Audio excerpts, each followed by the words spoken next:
Hey there, I'm back with another rapid fire style Q&A video, and I've put together a link below and a link at the end of this video to a playlist that has all the other quick fire style videos.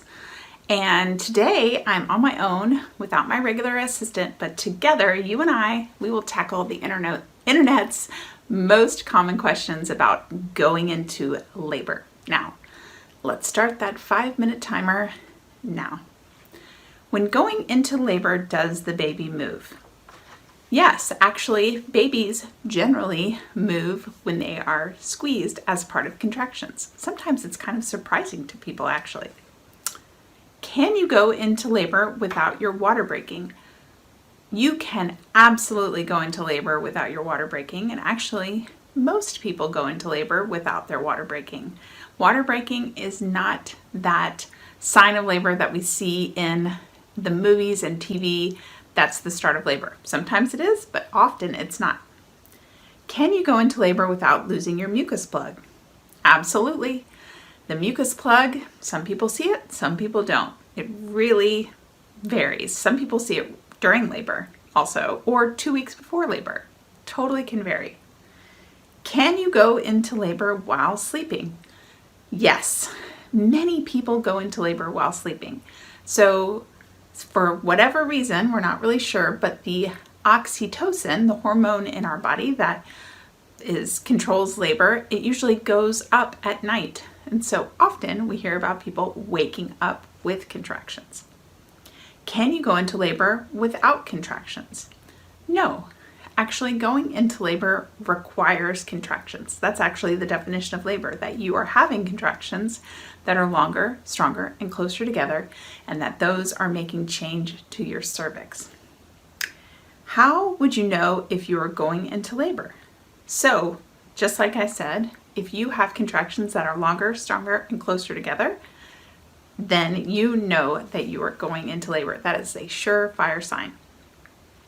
When going into labor, how far apart are contractions? So again, this varies for everyone. You might start off labor that your contractions are in a definite pattern where they're every 5 minutes or so, or you might have them contractions that are way far apart and they're not organized. It varies for everyone. Can going into labor make you nauseous? You know, it can. Some people experience nausea when they are having contractions. Sometimes people experience nausea during labor. So going into labor can cause nausea, but not always. What does going into labor mean? So going into labor means your body has begun the process of labor that leads to the birth of a baby. Why do you go into labor at night? So just like I answered a little while ago, there is an increase in our level of oxytocin in our body, and that controls labor. And so that may be the reason why we go into labor often at night. Going into labor around a full moon. Okay, this one is like the old wives' tale. When there's a full moon, we see people go into labor.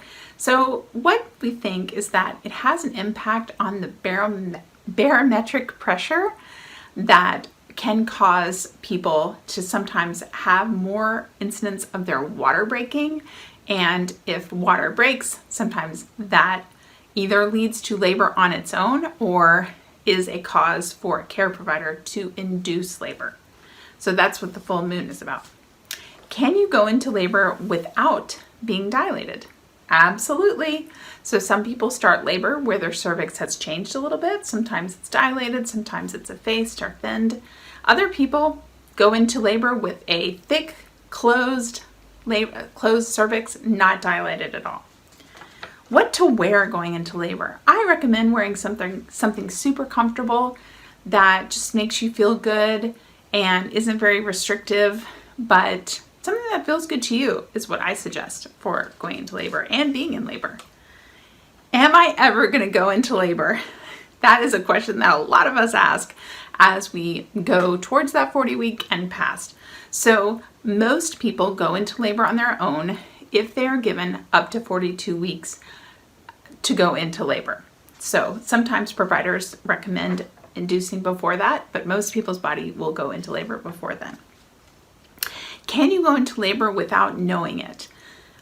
You can start labor without realizing it, but it is very rare to be in active labor without knowing that labor is going on. Finally, will labor wake you up? It should, but you might have contractions that you can sleep through. And if you're sleeping through contractions, that's really okay. Those are less contractions that you have to experience. So it should wake you up when it gets nice and active. Okay, guys, thanks for being here. Link to that playlist with the other rapid fire, and I'll see you guys next time. Bye.